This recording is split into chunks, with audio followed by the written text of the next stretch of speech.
Like I spend a lot of my time just bumping into DJs. Maybe I'll stop by the grocery on the home and get another hey. Are you even paying attention to me right now? Hello, everybody, and welcome to the Autopsy with Maddee P. I'm your host, Maddee P. And I made a first episode, and I'm just going to go ahead and preface this whole thing. A friend of mine passed away, like 8 days ago, 9 days. Oh my God, it's been already 9 days. This friend committed suicide, unfortunately.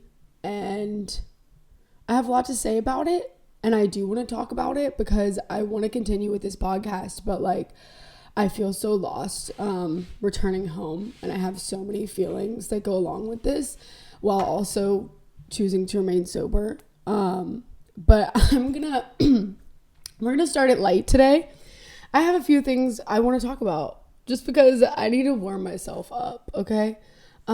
First of all, the TikTok ban. I'm deeply disgusted. I'm upset because I don't have a college degree. And you know where I'm learning? TikTok. So you know what? Take it if you want, but you're still allowing me to vote. I'm going to mind you that. So first of all, and also scrolling through TikTok, why is not everyone freaking out? Like Kylie Pitt, well, her husband's a line worker, but what are y'all going to do? I get a lot of them are already rich, but why is nobody freaking the hell out? And people are like, this happens every year. Well, listen, I know people who read the news and they've told me that it's very real this time. Okay. I haven't per se seen anything myself, but I believe them because they always tell me the right news. And Ellie does not like when I do this. My golden girl, my dog. And I'm starting to think, I was observing Ellie the other day. And I'm like, what if she thinks she's my mom? And I'm always annoying her and she's like, puppies, ugh. All right, Ellie, it's going to be a little bit while I'm doing this. So I'm going to need you to chill out. So that's my take on the TikTok ban. And I really don't want it to be banned because I'm obviously starting a podcast and trying to make my way in life. Sorry, I'm yelling. I need to calm down. I'm sorry. So obviously I was totally going to use TikTok, and I've actually been secretly trying to grow my followers, so I'm kind of annoyed by this, honestly. And yeah, there's so many reasons I'm annoyed, and who cares? The world is literally going to end soon. That brings me to my second point, aliens. And all I have to say, real or cake? Real or cake? Honestly, I'm like most people, it really doesn't bother me. Lower my rent and we'll talk. I don't give a shit about the aliens, honestly. And to be real, it gives me hope because one day maybe I won't have to write emails. Maybe I won't have to give my taxes to my dad to do, you know? All right. And then, I was going to talk about Ashley Trevino, but I'm not going to because she does not need any more time being spoken about. And if you're obsessed with this Ashley Trevino stuff, get a job. You have too much free time. I forgot to hold your hand. I'm sorry. I meant to hold your hand when I said that. Get a job. Okay. This one applies to me and only me, of course. Like most things in this world. Aluminum-free deodorant, y'all. So aluminum is causing cancer. Breast cancer. And don't get me wrong. I definitely, when it comes to health and scary diseases, and not the fun kinds, like the bubonic plague and stuff to research. Actual ones that can kill you. Well, all that can kill you. Anyways, I really freak out. And I take what people say seriously. My Diet Coke intake has gone down severely. Which is basically me getting sober all over again. So I can't believe that. But my mom put me on to this aluminum-free deodorant, right? And I'm going to my friend's funeral. Just 2 days into this aluminum journey. Girl, why am I going to hug somebody and I stink? You know what smell well? New. Sorry. Yeah. So I was deeply disturbed by aluminum-free deodorant and frankly pissed off, if we're being honest here. But I've been told it takes a week to do whatever. So you know what? I think if it works, I'll let you know because I didn't even put it on this morning because I smell better without it. She's greasy. Oh no, that was all the fun things I really had to talk about before I get into Allie. So, well, that was a great warm up. Aliens real or cake is the main takeaway. And listen to your friends that read the news, because they'll tell you the TikTok ban is actually real. And all you guys are about to lose your jobs. Anyways. Yeah, I just got home. I was, what a transition that was. My brain just like shut off for a second. Let me get a sip of coffee. That was a dramatic sip of coffee. Do I look like the president right now, honestly? In a Dodgers hat? And for those of you that aren't watching, I have an iconic coffee mug. Oh my gosh. I saw a guy on TikTok and he had a coffee mug with Justin Bieber on it. And he was crying about how he thinks he's a fairy and his friends don't understand. And honestly, I've never resonated more with TikTok. I literally downloaded it. I've been downloading and saving TikToks because I'm scared it's going to go away. And like, are we not going to withdraw? Like, don't we need a few to like go through? And I don't, you millennials talking about these Instagram reels, it's not TikTok. You don't understand. Stop trying to understand. You don't get our pain. You don't know where we're coming from. So yes, we're upset about TikTok. I guess we're actually going to do the transition now. I just kind of went off. Period. So a friend of mine who was one of my best friends growing up and lived with me during college, and one of the only people that, you know, you grow old and you kind of don't always stay in touch with people. And I was a big runner from my high school days. I grew up in the South and I didn't think I fit here at all. And I wasn't able to look around at the people that I loved and the things that I could be grateful for, and I ran off. Honestly, looking back, like when I went to Florida too, I went completely mute, sober or not, like basically mute, did not talk, did not laugh, did not dance. It was honestly, looking back, actually terrifying, and I don't know what that was and why did I not get help, unsure. But that was right before when I moved. And well, like during college, and I lost touch with like pretty much everyone, and I swore up and down everyone was upset with me, everyone except for Allie. And I still talked to her and I still saw her, and whenever I learned that Allie had passed away, it was like everything went completely dark, but at the same time, it wasn't actually real. And any of you that, and the reason I want to talk about this is because anyone who has had a friend who passed away through suicide or has been affected by suicide, and unfortunately that number is just growing and growing, and it really scares me with people because I don't actually know what's going through my friends' brains, and it really messes you up, you know, like anyways, I'll start by saying at that note, I will never pretend that Allie wasn't in pain. And when we picture Allie was somebody who was bubbly and sweet and kind and just lit up a room. And you don't picture a painful side of her. And it sucks because people don't, stop, Ellie, please. People don't want to see people as hurting, and they don't want to believe it to be true. And I think that takes away from her story and the legacy that she leaves us with now. And it really bothers me when people are like, you don't think it could have been something else, whatever. But it's like, how dare you fucking take away her pain like that? Like, what the fuck? They're literally a testament of fucking mental health right in front of you, and you're gonna pretend that it's not real. And it triggers me like so deeply. And it's brought me a lot of peace knowing the way that she left, because like when it first happened, I didn't think to ask why or where or what happened, or I just knew she was gone and that's all I knew. And I honestly didn't want to know more for like at least a second. Let me breathe.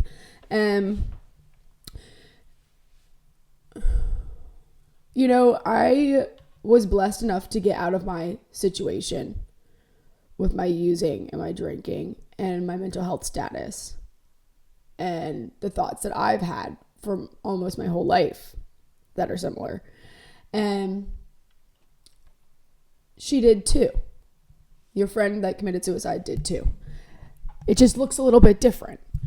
And, you know, she finally found peace. And this is a hot take that I wasn't sure I was going to talk about. But, like, I'm here to be honest. And I just want to talk about our feelings, obviously, because I'm like Dr. Seuss or something. Dr. Phil.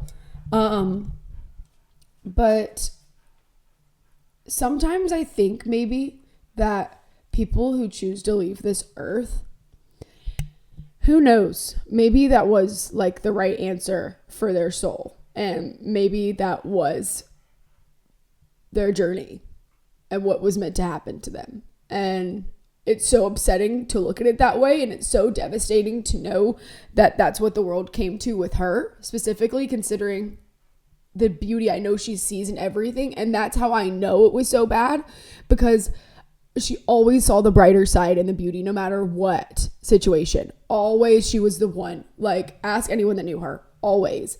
And that's why it's so devastating, because it's like, if she couldn't even see the brighter side, like, what the fuck? And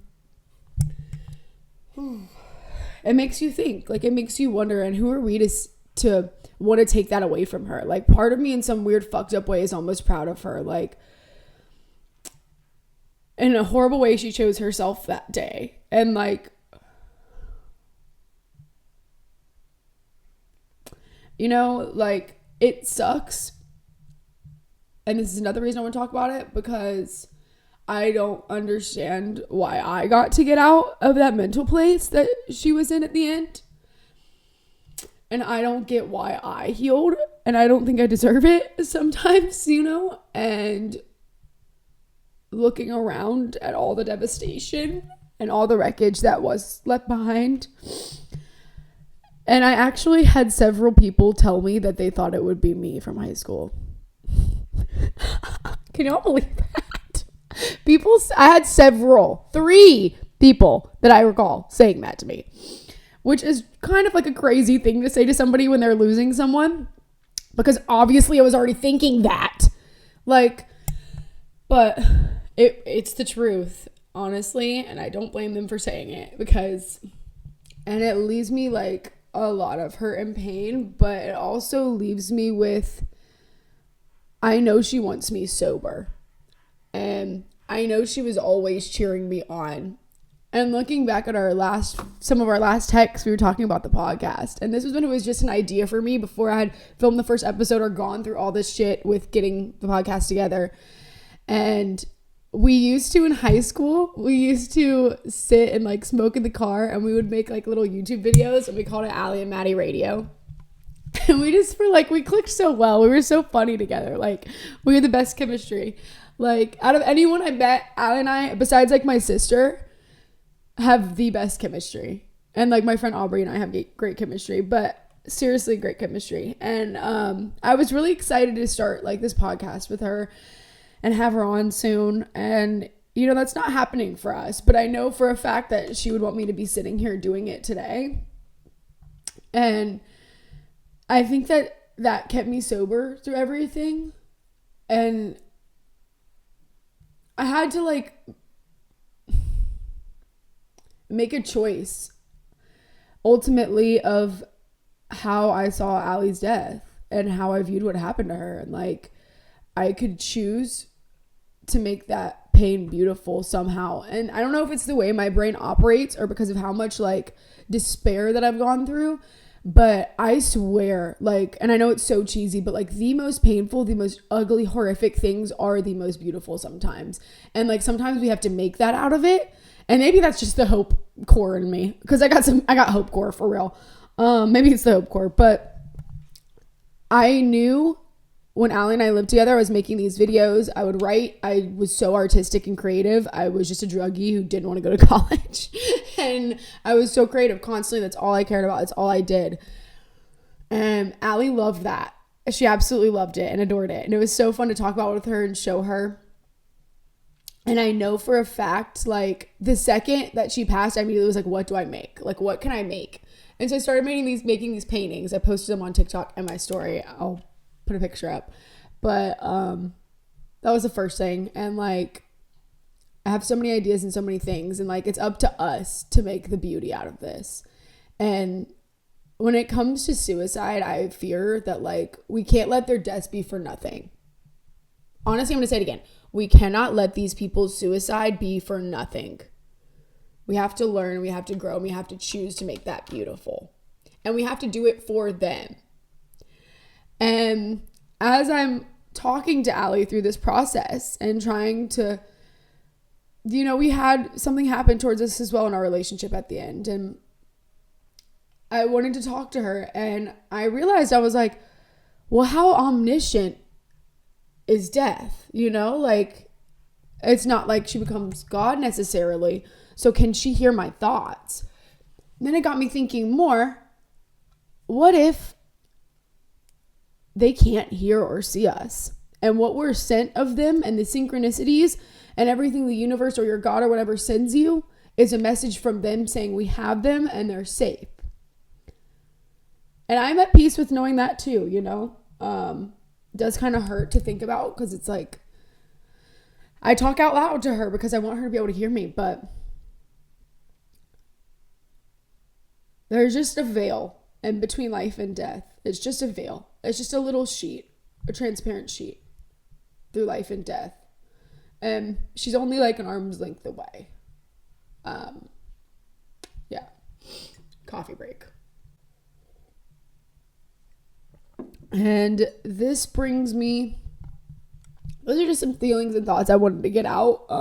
And getting back from the funeral, I got to be around all of my friends and all of us girls that loved Allie, and we got to hold each other and cry together and share memories, and it was just so beautiful. I did not want to leave my hometown. I did not. And getting home was weird. I didn't want to be here. I don't want to go back to my routine, but I don't know where my future lies, where my career lies, and what's happening with me. And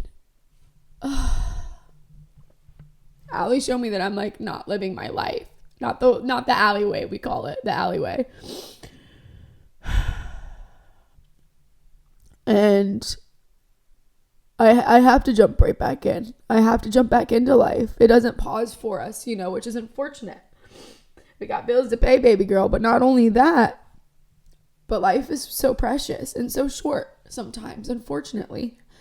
But it's so precious. And we only have so many days. And me going to work and coming home and going to bed is not making the cut. I'm sorry, it's not.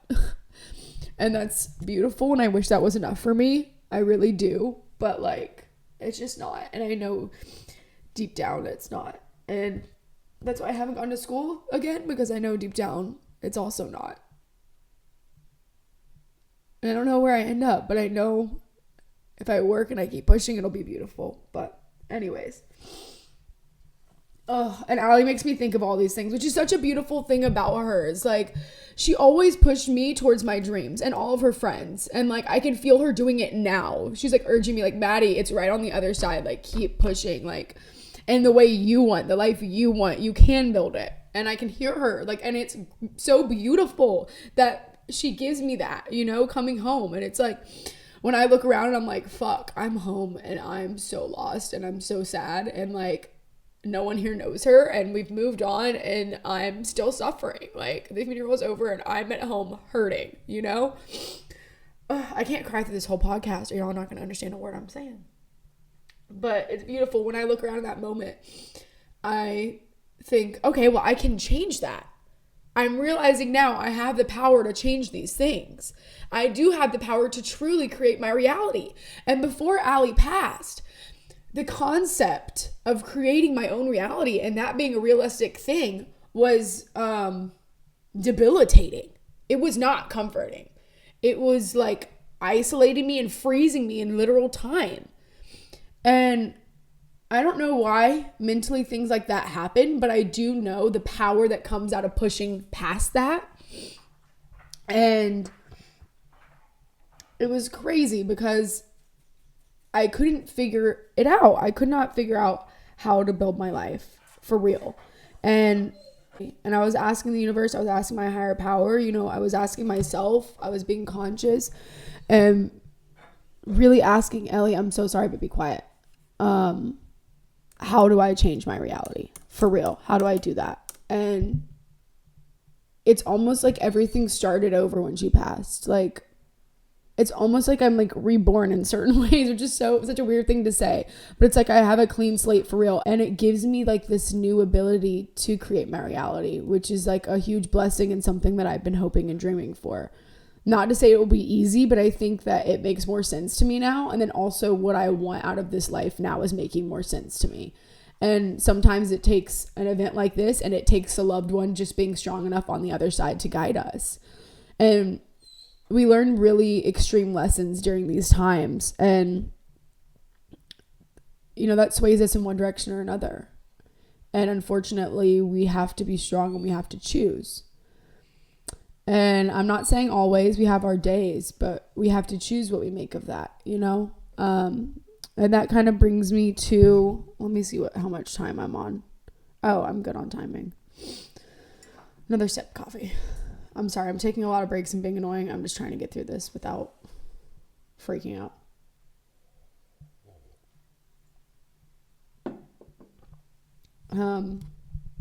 Being sober and a loss. And I'm not going to lie, when she first... Okay, I'll start by saying I've always said, and I shared this on TikTok, but I've always said if someone were to pass away, I would drink. Because we're human. And this philosophy might stand differently. I lost a friend in a horrific way. However, Allie was somebody's daughter, somebody's sister, somebody's cousin. And I didn't lose one of those people yet. By the graces of God, I did not. And it crossed my mind when she passed. One of my thoughts was like, well, I'll just drink. I'm not going to lie. It crossed my mind. And immediately I was like, what the fuck are you thinking? And I just was like, this thought is not mine. Didn't want that thought in my head. Took it away. And I just burped. I remembered one day at a time. 24 hours at a time. And it was like that when she passed because I couldn't think too far ahead. I couldn't think too far behind. And when I did, I just completely broke down and started caving in. And it was teaching me to be in the moment through pain. And it's sad that sometimes pain is our teacher. In turn, Allie being my teacher by helping me through that. And it's teaching me to be in the moment. And that's what pain does, because we either numb it and we run from it, or we let it overtake us. Both are the right answer. Honestly, like I don't got your answers, babe. However you handle it is how you handle it. And each day since she passed, my brain has very healthily placed things at my doorstep. So one day I may think of memories and laugh. The next day I may think of some of the last conversations that we had and the pain that comes on my end with that. And it did each daily, and it blocked off parts that were going to completely debilitate me and keep me from trying to see the brighter side of the circumstance or trying to like learn and grow from it. Like I said, so her death isn't for nothing. And I could not have done that if I was drunk. All of that would have caved in. And I share this on TikTok, so I'm sorry if you've heard this before. But all of that would just cave in on itself. And in turn, I would not get out of bed, period. And I'd be a drunk mess. And I wouldn't even have the chance to make this a beautiful thing. I wouldn't even have the chance to exhibit my strength and or gain more. And, you know, we walk through this alone. This life is alone. And what we take from experiences and what we take from life can either ruin us or make us beautiful. And sometimes we have to put on rose-colored glasses. I don't give a fuck what anyone says. Everyone's like, you can't walk around like that. And you know what's funny? The people that do oftentimes are the people that know it's not, which is crazy because oftentimes I walk around with rose-colored glasses. The world's a fucked up place. You don't think I fucking know that? My friend killed herself. Obviously, the world is a fucking horrible place. I'm sorry for my French. I'm sorry for that triggering outburst. I'm very sorry. I'll contain myself. But putting on those rose-colored glasses sometimes makes it so that I don't become calloused and I don't become angry at all of this stuff. And this is my first sober loss. And I think it made me clutch to my sobriety more so than ever. And I was out partying every night that I was home. Honestly, forgot that people were drinking. And also that's because I was feeling things and we were talking about Allie, but literally didn't even cross my mind that everyone was drunk. And it's like I've been feeling very real emotions this entire time, and don't get me wrong, absolutely exhausted. But I do want to come out on the other side stronger. And the first few days I had a thought, and I was just like, the way that I react to this loss, the way that I react to losing her this shapes like my grief for the rest of my life. This shapes how I grieve my mother when it's time. This shapes how I grieve my father. It shapes how I react to anything from here on out. And like having a healthy brain, having a good foundation, I've learned clearly is the only way I can go through life. And I have to be very strict and firm on that if I want to live a happy and healthy life due to the hands I'm dealt. Again, we're on that topic of conversation, but it's just a matter of fact. And thinking about like the places your brain can take you when you're fucked up. Like I remember that. I remember it so well. And like I swear like a lot of that is still in me. I'm not even 5 miles out of the woods yet. I'm very thankful. And each lesson that she gives me, I ask for. I asked through the funeral to be in the right place at the right time for the right people and vice versa. And that's exactly what happened. And I knew that I was meant to have a role in her passing with my friends and with people in our community. And I want to say I did a good job. And I feel blessed for that because it gave me a purpose during her passing. And I think that helped me a lot, is helping me a lot. And, you know, this was completely, absolutely devastating. Ugh. Coffee break. Hold on.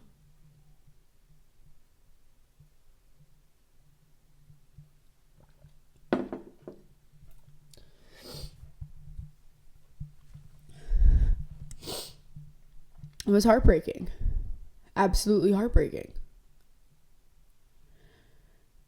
And that fucks a person up.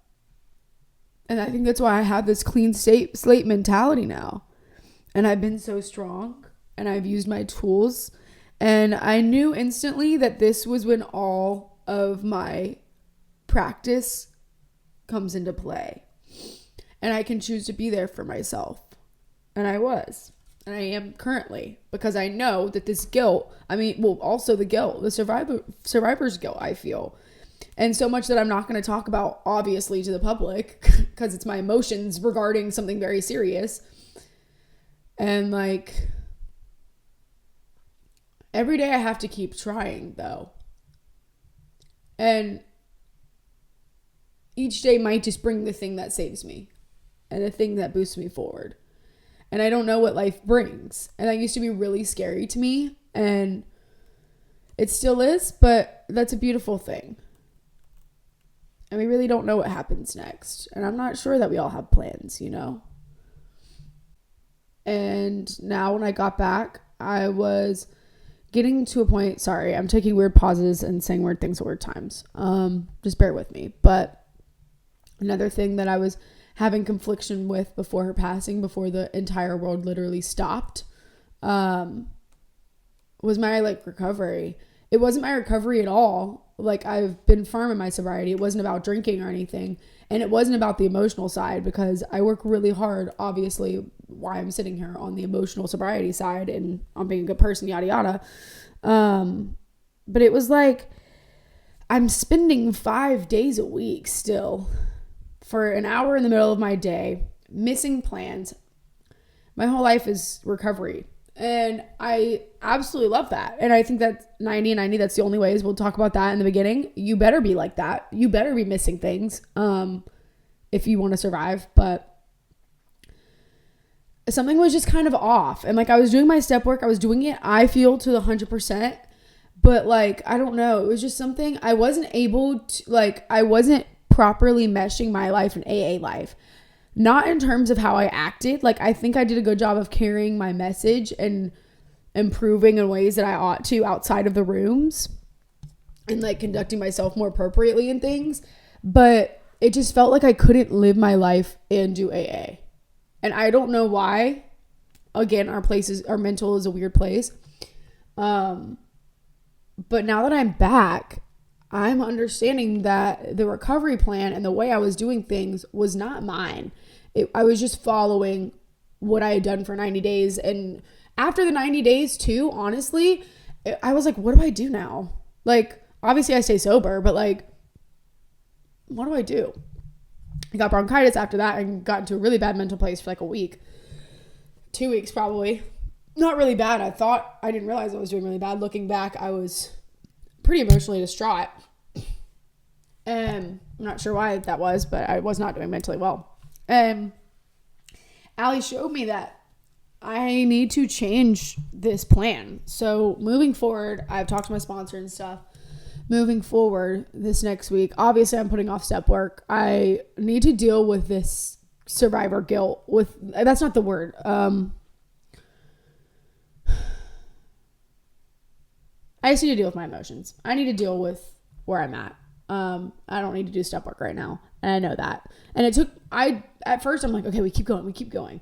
And it took my sponsor being like, Maddee, when you are ready, like, your friend died. And we just want to keep going in this world. And I wonder if that's the quickness that we've grown into. People used to sleep for like half the winter. Are we kidding? They had square beds, like our little nooks. Like, come on. Anyways. I think, a lot of it has to do with the fast pace of this world. Things move on like that.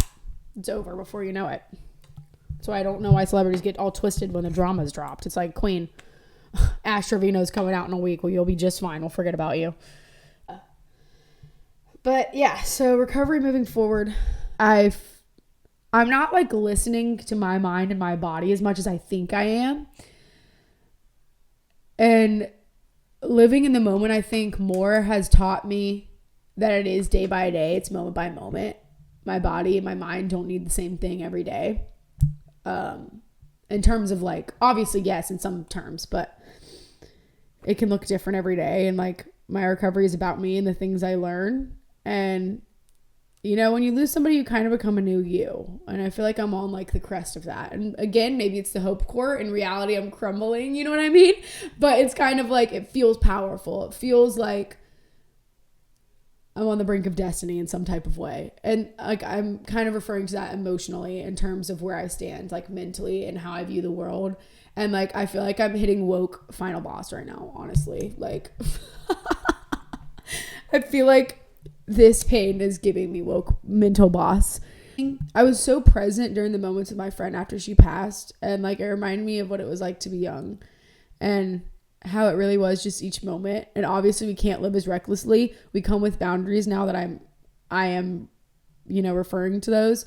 But that childlike wonder that I've regained through sobriety, I just want it to like catapult. And I'm just one of those people, dude. Like, clearly I'm single and I have no plans of getting a boyfriend. And I spend 90% of my time alone or with my dog. So like, clearly something's not working. And I need that alone time. I mean, I think I'm at the perfect age, and I think I need to be really grateful for being able to live on my own and not have some creepy man breathing down my neck constantly and like telling me to do stuff. That would just be fucked up. And see, I now kind of regret coming here and even talking about it, because I feel like I don't ever want to promote going to less meetings. It sounds so stupid. I feel so dumb for doing this now, but you know, maybe I'll just come back when I actually have my recovery plan in place. Basically, you know what? Fuck what I just said. That was so stupid and dumb. I'm going to say that your recovery plan is your recovery plan. And I will say this 1,000 times, but it is so hard to process. And at the beginning, you are going to follow your sponsor's journey. You're going to follow some other people's journey, but you will find your way.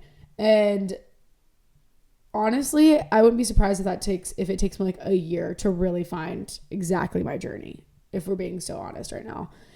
Because it's so easy to just like follow what everyone else is saying. And when your life literally depends on it and you don't want to misstep, it's hard to take your own steps. Because like, what if I do and I end up drunk?